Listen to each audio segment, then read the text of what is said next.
एक दूसरी वजह जिसकी बिना पर एंकर लॉस होता है, जो कि ज़्यादा कॉमन है, वो ये कि आपके जहाज़ ने एंकर किया हुआ है, मौसम रफ़ हो गया है। तो रफ़ मौसम की ना एक लिमिट होती है कि यहाँ तक मौसम रफ़ हो जाए तो ठीक है, यहाँ तक हम अपने आप जहाज़ को एंकर पे रखेंगे।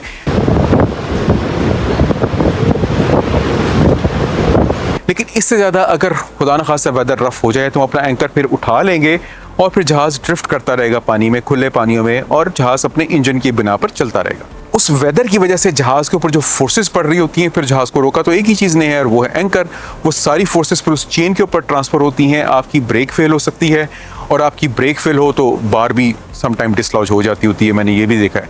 तो जब ब्रेक फेल हो तो फिर एंकल अनकंट्रोलेबली लॉस्ट होता है, और फिर उसके बाद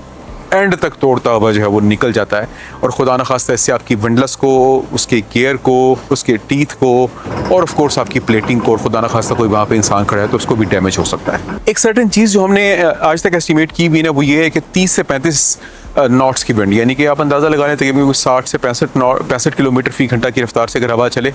तो हम तब तक एंकर पे रहते हैं। लेकिन उसके बाद अगर उससे ज़्यादा हवा बढ़ रही हो तो फिर हम एंकर पे नहीं रहते, क्योंकि फिर एंकर पे रहना जो है वो ख़तरनाक हो सकता है, आपका एंकर लॉस हो सकता है। फिर क्या है कि आप चूँकि उस वक्त अनप्रिपेयर्ड होते हैं, जहाज़ का इंजन गाड़ी की तरह तो होता नहीं कि आपने एकदम चाबी लगाई और एकदम इंजन स्टार्ट हो गया, ऐसे नहीं होता। जहाज़ के इंजन को रेडी करने के लिए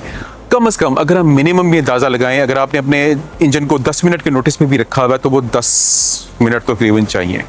और खुदा न खास्ता आपका एंकर लॉस्ट हो गया किसी और टाइम के ऊपर, और आपका इंजन वक्त पे रेडी नहीं हो सका, और आप एंकर पे खड़े हुए, तो दूसरे जहाज़ जो एंकर पे खड़े हैं उनमें और आपके दरमियान फासला बस फिर इतना ही होता है कि चंद मिनटों के अंदर आप खुदा न खास्ता जाएंगे और उसको भी हिट कर सकते हैं, फिर उसको भी डैमेज करेंगे, उसका भी नुकसान करेंगे और अपना भी नुकसान करेंगे।